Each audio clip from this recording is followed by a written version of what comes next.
继续来看新北市的新店，昨暝有救护人员去互攻击。一个28岁男子倒伫一条巷仔底，伊的身躯有伤，意识无清楚。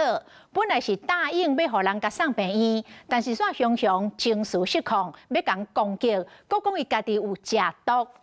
这个救护车到场了后，男子是出手，甲一个救护员踏倒，害这个救护员受伤。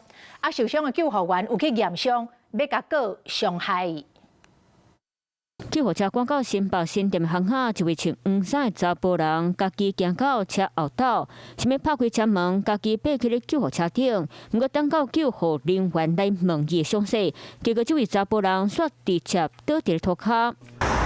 救护人员搁一摆过来斗相共，要扶查甫人，是咪到查甫人做出要甲人攻击的办势？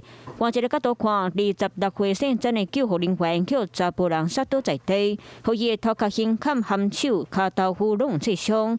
这一件案件就发生伫咧昨暗时下11点外，新北新店的中兴路3段，镜头是民众发现28岁的蒋先生，规身躯受伤，就是啉酒醉，问查甫人敢需要协助。他就说叫我们把他叫救护车，然后我们就等救护车的时候，然后他就追着我们跑这样。查甫人毋但想要攻击热心民众，佮大声讲家己有食大麻。警察伫咧现场无发现违禁品或者是食毒的假尸，不过有人就是切着浸袂倒来。那个人又要冲过来我们这边，对，救护人又把他拦住，然后警察就来了，我就叫警察，他自己说他有抽到。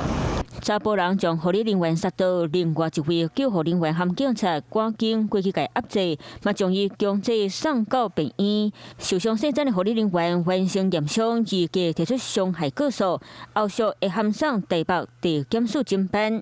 Hello， 我是林仙怡，想要抢先掌握最及时的新闻资讯吗？赶快订阅、按赞、开启小铃铛，锁定华视新闻 YouTube 频道。